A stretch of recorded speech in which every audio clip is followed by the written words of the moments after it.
Hello सभी साथियों को नमस्कार। आप देख रहे हैं साहित्य सरगम के इस डिजिटल प्लेटफॉर्म पर आज रेखा चित्रों के विषय में। रेखा चित्र हिंदी साहित्य की एक महत्वपूर्ण विधा है और हिंदी साहित्य से जो भी प्रश्न आते हैं उसमें रेखा चित्र का एक महत्वपूर्ण स्थान है। हालांकि उतना महत्वपूर्ण नहीं है जितना नाटक, निबंध और उपन्यासों का है। इसका सिलेबस छोटा है, थोड़ा है, लेकिन कुछ प्रश्न ऐसे हैं जो बहुत ही महत्वपूर्ण और उपयोगी होते हैं। आज उन्हीं उन्हीं महत्वपूर्ण प्रश्नों को जो है पहले हम थियरी के माध्यम से देखेंगे डिटेल रूप में।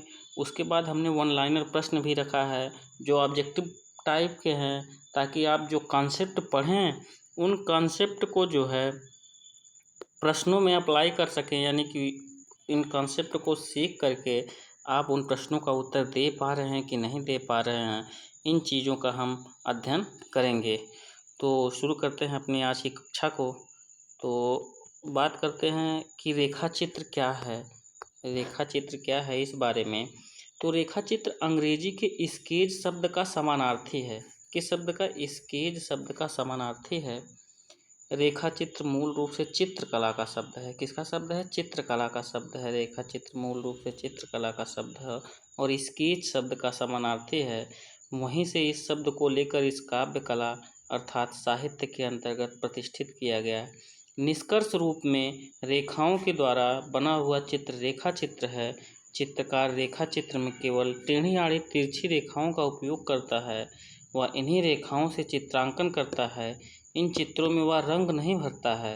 रेखा चित्र की विशेषता यह होती है कि इसमें साहित्यकार अपनी कल्पना या अनुभूति का अलग से कोई रंग नहीं भरता।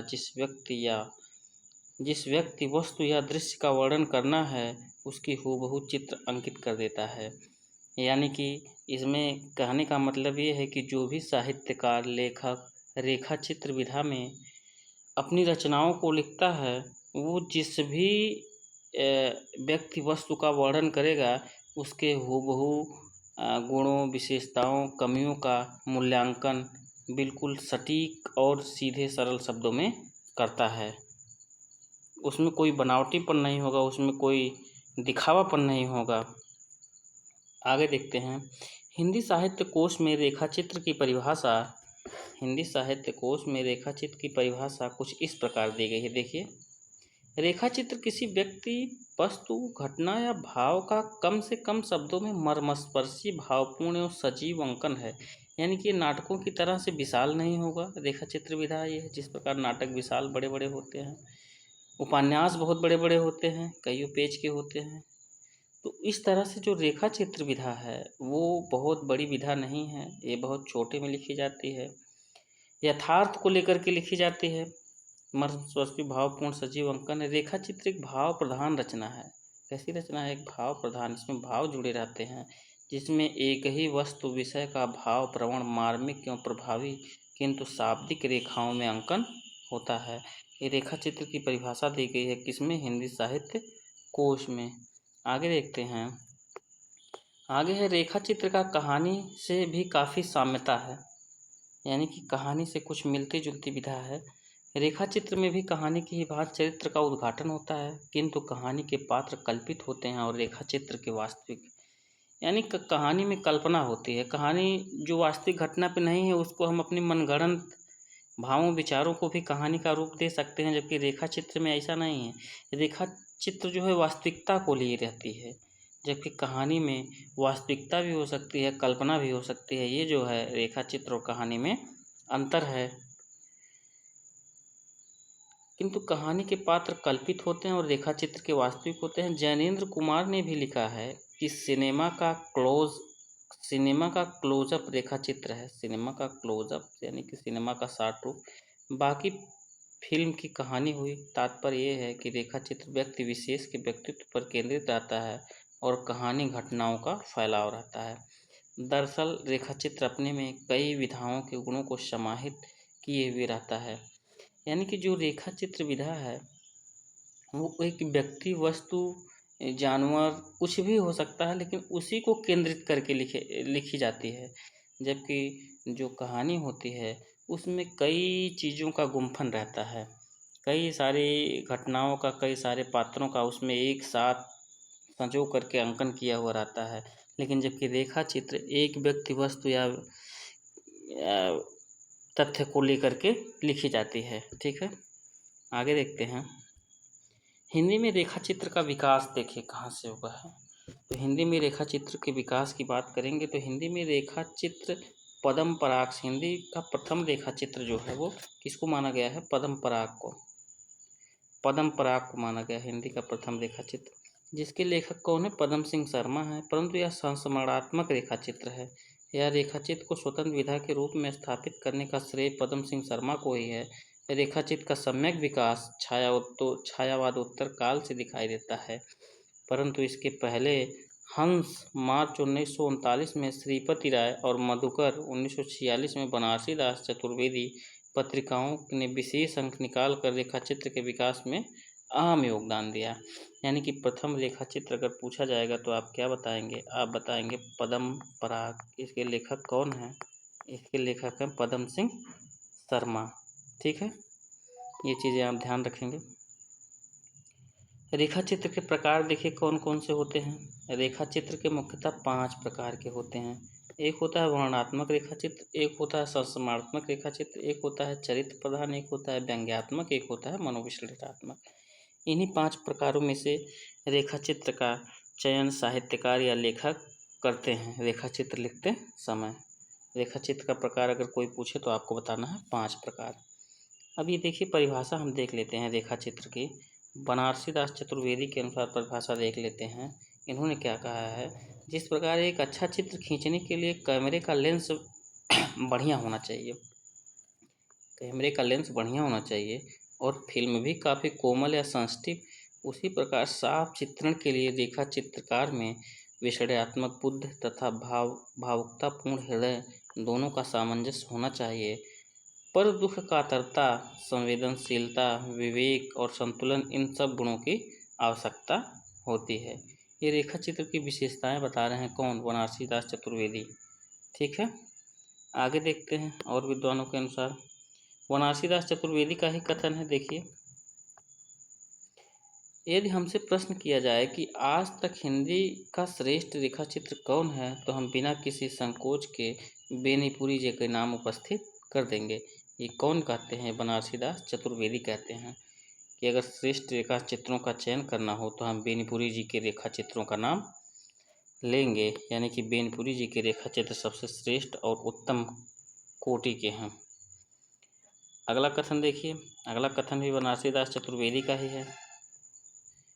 यदि हमसे प्रश्न किया जाए कि आज तक हिंदी का श्रेष्ठ रेखा चित्र कौन है, तो हम बिना, ये तो वही वाला है, रिपीट हो गया है। महादेवी वर्मा का कथन देखिए।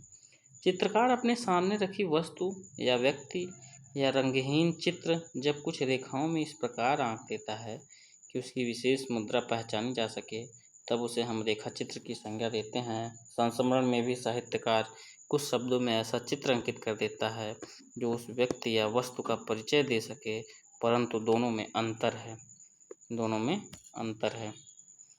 मैथिली शरण गुप्त का कथन देख लीजिए आप। लोग माटी की मूर्ति बनाकर सोने के भाव बेचते हैं, पर बेनीपुरी सोने की मूर्ति बनाकर माटी के मोल बेच रहे हैं। ये कथन मैथिली शरण गुप्त का है और किसके विषय में है? बेनीपुरी जी के विषय में है। बहुत ही महत्वपूर्ण है, एक बार इसको और पढ़ लीजिए। लोग माटी की मूर्ति बनाकर सोने के भाव बेचते हैं, पर बेनीपुरी सोने की मूर्ति बनाकर माटी के मोल बेच रहे हैं। ठीक है, बहुत महत्वपूर्ण कथन है, ध्यान रखिएगा इसको। अब देख लीजिए बहुत महत्वपूर्ण प्रश्न जो लोग ऐसे पूछते हैं, रेखा चित्र और संस्मरण में क्या अंतर होता है? दोनों विधाओं में लगभग सिमिलरिटी पाई जाती है, लेकिन दोनों में कुछ अंतर भी हैं। उन अंतरों को हम देखेंगे कौन कौन से अंतर हैं रेखा चित्र और संस्मरण में। रेखा चित्र और संस्मरण एक दूसरे से मिलती जुलती और आधुनिक विधाएं हैं। रेखा चित्र में भी संस्मरण की भांति बीती हुई घटनाओं का इस तरह वर्णन किया जाता है कि उसकी हूबहू चित्र आंखों के आगे अंकित हो जाती हैं, परंतु जहाँ रेखा चित्र विषय प्रधान होता है वहीं संस्मरण विषयी प्रधान होता है। देखिए, रेखा चित्र जो है वो विषय प्रधान होगा और संस्मरण जो है विषयी प्रधान होगा। एक अंतर ये हो गया। संस्मरण प्रायः प्रसिद्ध व्यक्ति के विषय में ही लिखा जाता है, रेखा चित्र के लिए यह आवश्यक नहीं है, जहाँ रेखा चित्र के विषय में विविध हो सकते हैं, वहीं संस्मरण का विषय कोई विशेष व्यक्ति या विशेष घटना ही रहती है। यानी कि जो संस्मरण लिखा जाता है वो किसी चर्चित और प्रसिद्ध व्यक्ति के ही विषय में लिखा जाता है, लेकिन रेखा चित्र के विषय में यह जरूरी नहीं है। साधारण घटना या साधारण व्यक्ति के ऊपर भी रेखा चित्र लिखा जा सकता है, विशेष घटना और विशेष व्यक्ति के ऊपर संस्मरण लिखा जाएगा। ये चीज़ आप अंतर ध्यान रखेंगे, ठीक है। और रेखा चित्र जो है वो विषय प्रधान होता है, संस्मरण जो है विषय प्रधान होता है। ये दो अंतर आप इसमें ध्यान रखेंगे। आगे देख लेते हैं। रेखा चित्र में लेखक का वर्णित घटना, रेखा चित्र में लेखक का वर्णित घटना व्यक्ति आदि के साथ निजी संबंध होना आवश्यक नहीं है, जबकि संस्मरण में यह आवश्यक है कि लेखक का वर्णित व्यक्ति घटना आदि के साथ व्यक्तिगत संबंध रहा हो। आसान है, इसको आप समझ सकते हैं। संस्मरण केवल अतीत का ही हो सकता है। ये देखिए, संस्मरण केवल अतीत का ही हो सकता है, जबकि रेखा चित्र अतीत, वर्तमान और भविष्य का भी हो सकता है। ये देखिए अंतर बहुत महत्वपूर्ण है। संस्मरण केवल अतीत का ही हो सकता है, जो चीज़ें बीत चुकी हैं संस्मरण उसके बारे में लिखा जा सकता है, लेकिन रेखा चित्र अतीत, वर्तमान और भविष्य तीनों का लिखा जा सकता है, तीनों कालों का ये लिखा जा सकता है, ठीक है। अगला क्वेश्चन देखिए, अगला देखिए, रेखा चित्र में लेखक के निजी व्यक्तित्व का कोई महत्व नहीं है। रेखा चित्र में लेखक के निजी व्यक्तित्व का कोई महत्व नहीं है। संस्मरण में लेखक के निजी विचार किसी न किसी प्रकार से आ ही जाते हैं, क्योंकि उसका संबंध लेखक के जीवन से भी होता है, ठीक है। अगला क्वेश्चन देखिए, अगला पॉइंट देखिए, विस्तार संस्मरण की विशेषता है। विस्तार जो है संस्मरण की विशेषता है। प्रसंगों को याद करते समय लेखक उन्हें रुचिकर बनाकर प्रस्तुत करता है और कहानी कहने के लहजे का उपयोग करता है। इससे वर्णन का फैलाव होता है। इससे वर्णन का विस्तार संस्मरण की विशेषता है। प्रसंगों को याद करते समय लेखक उन्हें रुचिकर बनाकर प्रस्तुत करता है और कहानी कहने के लहजे का उपयोग करता है। इससे वर्णन में फैलाव आता है। आगे देखिए, अगला पॉइंट, रेखा चित्र में वर्णन इतना सुगठित और प्रभावपूर्ण होना चाहिए कि उसका चित्र पाठक के सामने उपस्थित हो जाए, ठीक है। ऐसा लगे कि किसी चित्रकार का बनाया हुआ चित्र आंखों के सामने है। शब्दों के द्वारा चित्र अंकित करने के इस गुण को चित्रात्मकता कहते हैं। यह रेखा चित्र की एक बहुत बड़ी विशेषता है। वास्तव में रेखा चित्रकार का काम शब्दों के द्वारा चित्रों की श्रृंखला प्रस्तुत करने का है। रेखा चित्र इन शब्द चित्रों को किसी विशेष क्रम में उपस्थित करता है। क्रम के इस निर्वाह को श्रृंखलाबद्ध कहते हैं। संस्मरण में भी सटीक और प्रभावपूर्ण वर्णन तथा श्रृंखलाबद्धता आवश्यक है। अपनी इस बिंदु पर रेखा चित्र और संस्मरण एक दूसरे के नज़दीक हैं। अब ये देखिए, प्रमुख रेखा चित्र और उसके रेखा चित्रकार के बारे में हम देखेंगे। हिंदी साहित्य के प्रमुख रेखा चित्र कौन है, इनसे संबंधित प्रश्न पूछे जाते हैं परीक्षाओं में। आपने रेखा चित्र की परिभाषा देखी, आपने रेखा चित्र शब्द की उत्पत्ति देखी, आपने जो है रेखा चित्र और संस्मरण में अंतर देखा। अब देखिए कि रेखा चित्र जो है कौन कौन से साहित्य में लिखे गए और उनके साहित्यकार कौन कौन लोग हैं। तो पहला है श्री राम शर्मा के रेखा चित्र। देखिए, इन्होंने लिखा है बोलती प्रतिमा 1937 और जंगल के जीव, याद रखेंगे। दो रेखा चित्र इनके महत्वपूर्ण है, बोलती प्रतिमा 1937 ईस्वी, जंगल के जीव, ये दो रेखा चित्र इनके हैं। एक है प्रकाश चंद्र गुप्त, बहुत महत्वपूर्ण तो नहीं है लेकिन देख लीजिए इनको। शब्द चित्र और रेखा चित्र 1947 में इन्होंने लिखा। शब्द चित्र और रेखा चित्र 1940 में इन्होंने लिखा। मिट्टी के पुतले, पुरानी स्मृतियाँ, नए स्केच, मिट्टी के पुतले लिखे, पुरानी स्मृतियाँ और नए स्केच 1947 में। प्रकाश चंद्र गुप्त। शब्द चित्र और रेखा चित्र इन्होंने लिखा था 1940 में। ये श्री राम शर्मा जी वाला आप याद रखेंगे, बोलती प्रतिमा। अभी जब हम प्रश्नोत्तरी कराएंगे तो ये चीज़ें आपको देखने को मिलेंगी, बोलती प्रतिमा और जंगल के जीव। महादेवी वर्मा के रेखा चित्र आप देखिए, महादेवी वर्मा के रेखा चित्र आप देखिए। अतीत के चलचित्र 1941 ईस्वी में। आपको ये रेखा चित्र भी याद रखने हैं और इसका समय भी याद रखना है। स्मृति की रेखाएँ 1947 में, स्मारिका 1971 में और मेरा परिवार 1972 में। चार रेखा चित्र इनके हैं। अतीत के चलचित्र 1941 में, स्मृति की रेखाएँ 1947 में, स्मारिका 1971 में और मेरा परिवार 1972 में, ठीक है।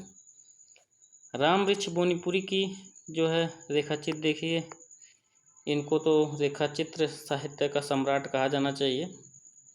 राम वृक्ष बोनीपुरी को। लाल तारा 1938 में इन्होंने लिखा। माटी की मूर्तें 1946 में इन्होंने लिखा। गेहूं गुलाब 1950 में लिखा। मील के पत्थर जो है इन्होंने एक और रेखा चित्र लिखा। देखिए, लाल तारा, माटी की मूर्तें, गेहूं और गुलाब, मील के पत्थर, 4 रेखा चित्र इनके भी। 4 जो है आपको याद रखना है महादेवी वर्मा के, और 4 इनके भी याद रखना है, लाल तारा, मिट्टी की मूर्ति, गेहूं और गुलाब, मील के पत्थर। ठीक है, आगे देखिए देवेंद्र सत्यार्थी। देवेंद्र सत्यार्थी रेखाएं बोल उठी, इम्पोर्टेंट है ये भी। देवेंद्र सत्यार्थी का रेखाएं बोल उठी 1949 में। सत्यवती मलिक, देखिए आप जो है राम वृक्ष बोनीपुरी की रेखा चित्रों के प्रकाशन वर्ष और महादेवी वर्मा के रेखा चित्रों के प्रकाशन वर्ष जरूर याद रखें। सत्यवती मलिक है एक साहित्यकार, इन्होंने अमिट रेखाएं लिखी 1932 में। देवेंद्र सत्यार्थी ने लिखी रेखाएं बोल उठी। ठीक है, बनारसी दास चतुर्वेदी लिखते हैं। बनारसी दास चतुर्वेदी जो है ये लिखते हैं रेखा चित्र 1952 में और सेतुबंध 1952 में। ये देखिए रेखा चित्र नाम से ही रेखा चित्र लिखते हैं, रेखा चित्र विधा को रेखा चित्र नाम से ही लिखते हैं, और सेतुबंध लिखते हैं 1952 में। इनके दोनों रेखा चित्रों का प्रकाशन जो है 1952 में ही हुआ। कौन? बनारसी दास चतुर्वेदी। अगला क्वेश्चन देखिए, ये कन्हैयालाल मिश्र प्रभाकर हैं, इनके भी रेखा चित्र बहुत इंपॉर्टेंट है। माटी हो गई सोना, बहुत इंपॉर्टेंट है। दीप जले शंख बजे, ये भी इंपॉर्टेंट है। क्षण बोले कण मुस्काए, क्षण बोले कण मुस्काए, ये देखिए एक ये हो गया, माटी हो गई सोना, दीप जले शंख बजे, क्षण बोले कण मुस्काए। 3 रेखा चित्र हैं किसके? कन्हैयालाल मिश्र प्रभाकर के। याद रखेंगे, अभी आगे जब क्वेश्चन कराएंगे तो इससे संबंधित आपको प्रश्न जरूर मिलेंगे। ठीक है, विनय मोहन शर्मा को देखिए आप। विनय मोहन शर्मा रेखा और रंग इन्होंने लिखा, बहुत इंपॉर्टेंट नहीं है। उपेन्द्र नाथ अस्क, ये इंपॉर्टेंट है, इसको आप ध्यान रखेंगे, ये इंपॉर्टेंट है। उपेन्द्र नाथ अस्क रेखाएं और चित्र, रेखाएं और चित्र 1955 ईस्वी। प्रेम नारायण टंडन, प्रेम नारायण टंडन, इन्होंने रेखा चित्र नाम से ही लिखा 1959 ईस्वी में। प्रेम नारायण टंडन, इम्पोर्टेंट नहीं है ये ज़्यादा, हमने लिख दिया वैसे, लेकिन इम्पोर्टेंट है नहीं ये प्रेम नारायण टंडन। इसमें आप ये याद रखेंगे उपेन्द्र नाथ अस्क की रेखाएं और चित्र। माखनलाल चतुर्वेदी, माखनलाल चतुर्वेदी समय के पाँव, ठीक ठाक रेखा चित्र है ये, समय के पाँव, माखनलाल चतुर्वेदी। ठीक है, जगदीश चंद्र माथुर की 10 तस्वीरें हैं, 1963 में प्रकाशित हुई। जगदीश चंद्र माथुर की 10 तस्वीरें हैं। रामनाथ सुमन, रामनाथ सुमन, ये जो इसके साहित्यकार हैं बाबूराव विष्णु पराड़कर। रामनाथ सुमन, टीजीटी 2021 में, टीजीटी 2021 में बाबूराव विष्णु पराड़कर से संबंधित प्रश्न आया था। रामनाथ सुमन ने लिखा है बाबूराव विष्णु पराड़कर के बारे में रेखा चित्र। ठीक है, शिव पूजन की बहुत इंपॉर्टेंट रेखा चित्र है ये, शिव पूजन की बहुत इंपॉर्टेंट रेखा चित्र है। वे दिन वे लोग, जरूर याद रखेंगे इसको, वे दिन वे लोग। विष्णु प्रभाकर, विष्णु प्रभाकर ने लिखा हंसते निर्झर दहकती भट्टी, कुछ शब्द कुछ रेखाएं। हंसते निर्झर दहकती भट्टी, कुछ शब्द कुछ रेखाएं। महावीर त्यागी, मेरी कौन सुनेगा, महावीर त्यागी, मेरी कौन सुनेगा, महावीर त्यागी की है मेरी कौन सुनेगा। सेठ गोविंद दास, ये देखिए सेठ गोविंद दास, सेठ गोविंद दास लिखते हैं चेहरे जाने पहचाने, बहुत इंपॉर्टेंट नहीं है ये, जाने दीजिए इसको आप। सेठ गोविंद दास ने लिखा चेहरे जाने पहचाने। डॉक्टर नगेंद्र ने लिखा है चेतना के बिंब, डॉक्टर नगेंद्र ने लिखा है चेतना के बिंब, याद रख सकते हैं इसको आप। कृष्णा सोबती का हम हसमत, हम हसमत बहुत इंपॉर्टेंट है ये, कृष्णा सोबती का है हम हसमत 1977 ईस्वी, इंपॉर्टेंट है, याद रखेंगे। डॉक्टर नगेंद्र का चेतना के बिंब। भीमसेन ने लिखा है आदमी से आदमी तक, भीमसेन त्यागी हैं आदमी से आदमी तक लिखते हैं। रामविलास शर्मा लिखते हैं विराम चिन्ह। रामविलास शर्मा रेखा चित्रों के लिए प्रसिद्ध तो नहीं है, बहुत प्रसिद्ध आलोचक हैं ये। तो इनके एक रेखा चित्र को आप याद रख सकते हैं, विराम चिन्ह 1985 ईस्वी में भीमसेन त्यागी ने लिखा, आदमी से आदमी तक। अब जो आपने अब तक पढ़ा है उससे संबंधित प्रश्नों की बारी आ गई है। जो अब तक आपने पढ़े हैं थियरी और ये रेखा चित्रों के बारे में, उनसे संबंधित प्रश्नों की बारी है। अब इन प्रश्नों को आप ध्यान से देखिए और इन प्रश्नों का उत्तर दीजिए। बिना विकल्प वाले प्रश्न होंगे आपके सामने। मेरा परिवार रेखा चित्र किसका है, इसका प्रकाशन वर्ष आपको बताना है। तो मेरा परिवार रेखा चित्र, ये आसान सा क्वेश्चन है, ये आप बता ही सकते हैं। ये तो सबको पता होगा लगभग लगभग कि मेरा परिवार रेखा चित्र किसका है। ये है महादेवी वर्मा का, महादेवी वर्मा का। लेकिन जो इसका प्रकाशन वर्ष है ये तो कुछ ही लोगों को पता होगा। जो इसका प्रकाशन वर्ष है ये कुछ ही लोगों को पता होगा। तो जिन लोगों को नहीं पता है मैं बता देता हूँ। इसका प्रकाशन वर्ष 1972 में, इसका प्रकाशन वर्ष जो है, मेरा परिवार रेखा चित्र का प्रकाशन वर्ष जो है 1972 ईस्वी है। बात करें महादेवी वर्मा जी के जन्म के विषय में, तो इनका जन्म जो है 1907 ईस्वी में हुआ था। कहाँ? फर्रुखाबाद में। कहाँ हुआ था? फर्रुखाबाद में। फर्रुखाबाद में इनका जन्म हुआ था। देखिए, मेरा परिवार जो रेखा चित्र हमने आपको बता दिया 1972 में इसका प्रकाशन वर्ष है। महादेवी वर्मा का जन्म भी हमने आपको बता दिया है, कब हुआ था? 1907 ईस्वी में हुआ था, फर्रुखाबाद में। ठीक है। इन्होंने 3-4 जो है प्रसिद्ध रेखा चित्रों की रचना की है। इसके पहले हमने आपको बताया है। आगे प्रश्न आएगा तो हम उससे संबंधित प्रश्न को आपको बताएंगे। अगला क्वेश्चन देखते हैं। बोलती प्रतिमा रेखा चित्र के रचनाकार कौन है, ये आपको बताना है। और इसका प्रकाशन वर्ष भी आप बता सकते हैं। बोलती प्रतिमा इम्पोर्टेंट है, तो इसके रचनाकार को भी आपको बताना है और इसके प्रकाशन वर्ष को भी बताना है। तो इसके रचनाकार हैं श्री राम शर्मा। कौन है? श्री राम शर्मा। रचनाकार इसके श्री राम शर्मा है। और इसके प्रकाशन वर्ष की बात की जाएगी तो इसका प्रकाशन वर्ष 1937 ईस्वी। बोलती प्रतिमा जो है ये रेखा चित्र विधा की रचना है, श्री राम शर्मा की है। ये शिकार साहित्य के लिए श्री राम शर्मा जाने जाते हैं। और अगर पहली रेखा चित्र आपसे पूछ लिया जाए तो पहली रेखा चित्र कौन सा बताएंगे? पद्म पराग। ये भी हमने आपको बताया था। किसकी है ये? पद्म शर्मा की है ये पद्म शर्मा की है ये। और बोलती प्रतिमा किसकी है? ये श्री राम शर्मा की। ठीक है। अगला क्वेश्चन देख लेते हैं। 10 तस्वीरें जो है किसका रेखा चित्र है? 10 तस्वीरें। तो सबसे पहले ये इसमें पूछ सकता है ये कि ये किस विधा की रचना है 10 तस्वीरें। तो आप बता देंगे कि ये रेखा चित्र विधा की रचना है। रेखा चित्र विधा की रचना है ये। रेखा चित्र विधा की ये रचना है। और इसके लेखक कौन हैं? इसके लेखक हैं जगदीश चंद्र माथुर। इसके लेखक कौन है? जगदीश चंद्र माथुर। ये 10 तस्वीरें जो है ये इन्होंने कब लिखा था, ये पूछ लिया जाए तो आप बता देंगे 1963 ईस्वी में। कब लिखा था इन्होंने?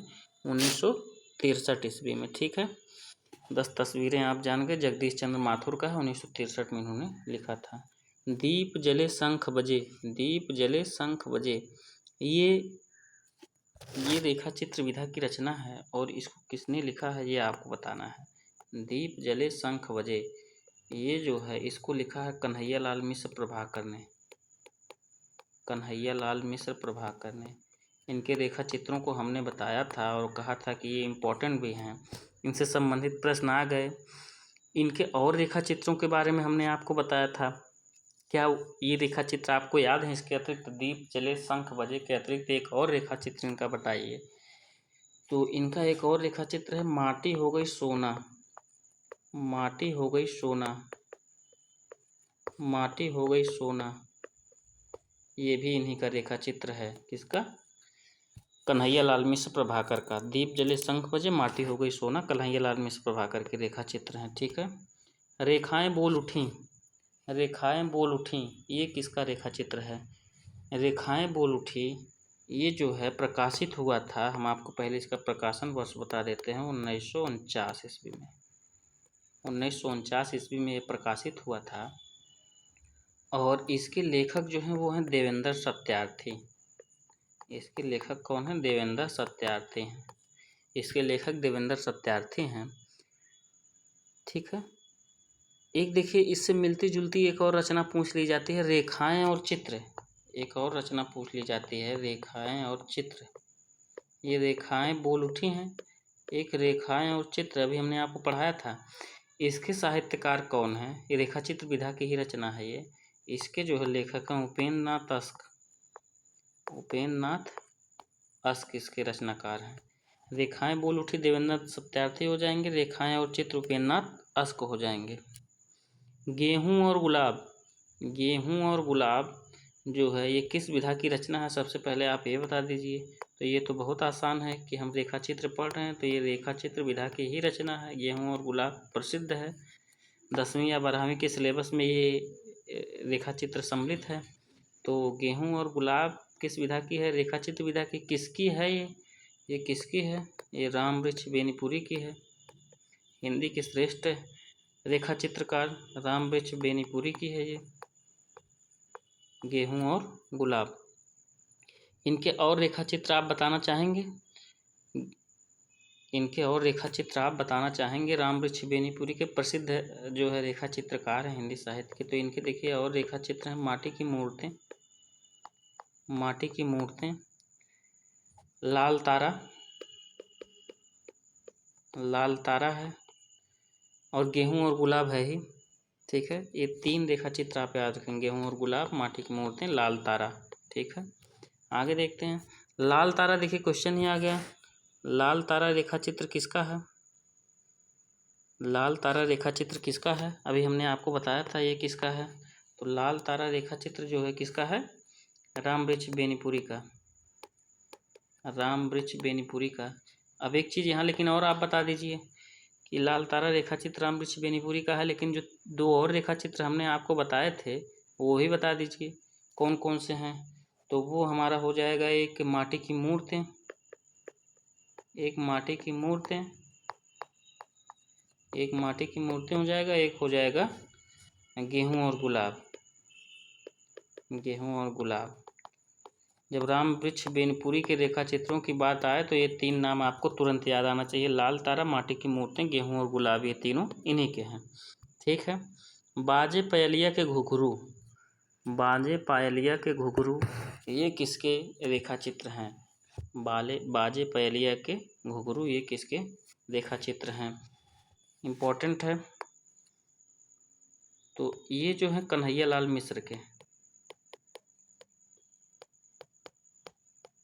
कन्हैया लाल मिश्र प्रभाकर का ये रेखा चित्र है। इनके और रेखा चित्र अभी हमने आपको बताए थे, ये कन्हैया लाल मिश्र के रेखा चित्र हैं। इनके और रेखा चित्र हमने अभी आपको बताए थे। एक देखिए बताया था हमने, माटी हो गई सोना। माटी हो गई सोना, ये अभी अभी हमने आपको बताया था थोड़ी देर पहले, कन्हैया लाल मिश्र प्रभाकर का है ये। दीप जले शंख बजे, ये बताया था। दीप जले शंख बजे, दीप जले शंख बजे, ये बताया था। और बताया था, ये नहीं बताया था, जिंदगी मुस्कुराई, ये भी नहीं कहा। जिंदगी मुस्कुराई, ये भी नहीं कहा। और जानना चाहेंगे? भूले हुए चेहरे, ये भी नहीं कहा है, ये भी ध्यान दे दीजिए। भूले हुए चेहरे, भूले हुए चेहरे भी नहीं कहा है। ठीक है, भूले हुए चेहरे। तो जब कन्हैया लाल मिश्र प्रभाकर की बात आएगी तो आप 5 रेखा चित्र याद रखेंगे, बाजे पायलिया के घुघरू, माटी हो गई सोना, दीप जले शंख बजे, जिंदगी मुस्कुराई, भूले हुए चेहरे। अगला क्वेश्चन देखिए, किसी व्यक्ति, वस्तु या संदर्भ का तटस्थ अंकन, ये गलत लिखा गया है, ये थोड़ा गलत हो गया है, तटस्थ नहीं, ये हो गया तटस्थ, ये सही है। तटस्थ अंकित करने वाली विधा का नाम क्या है? तो ये है रेखा चित्र।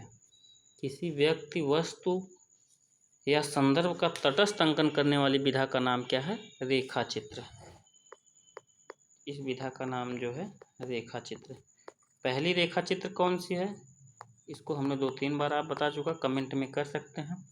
वीडियो ईमानदारी से देख रहे होंगे तो आप कमेंट में इस चीज़ को कमेंट जरूर करिए। क्वेश्चन नंबर 10, ये आखिरी क्वेश्चन होगा। महादेवी वर्मा के 3 रेखा चित्र आपको बताना है। महादेवी वर्मा के 3 रेखा चित्र आपको बताना है, कौन कौन से हैं। महादेवी वर्मा जी का जन्म कब हुआ था? 1907 में हुआ था। कहाँ हुआ था? फर्रुखाबाद में। रेखा चित्र इन्होंने बहुत अच्छे अच्छे लिखे। तो पहला रेखा चित्र इनका हो जाएगा अतीत के चलचित्र। अतीत के चलचित्र, ये हो गया पहला। दूसरा हो गया इनका जो है मेरा परिवार, मेरा परिवार। और तीसरा हो जाएगा इनका रेखा चित्र स्मृति की रेखाएं, स्मृति की रेखाएं। तीन रेखा चित्र इनके हो गए, 3 रेखा चित्र क्वेश्चन में पूछा गया। और एक चौथा भी अगर पूछ लिया जाए तो आप नाम ले लेंगे स्मारिका का। ठीक है, तो ये होती है रेखा चित्र विधा की क्लास समाप्त, जिसमें आपने थ्योरी देखा, संस्मरण रेखा चित्र में अंतर देखा, परिभाषाएं देखा, रेखा चित्र शब्द की उत्पत्ति देखा, उनसे संबंधित ढेर सारे प्रश्नों को देखा। ऐसे ही महत्वपूर्ण प्रश्नों, महत्वपूर्ण क्लास को देखने के लिए आप हमारे इस चैनल से जुड़ सकते हैं, इसको फॉलो कर सकते हैं, इसको सब्सक्राइब कर सकते हैं और अपनी तैयारी को एक नई दिशा दशा दे सकते हैं। सभी प्यारे साथियों को धन्यवाद।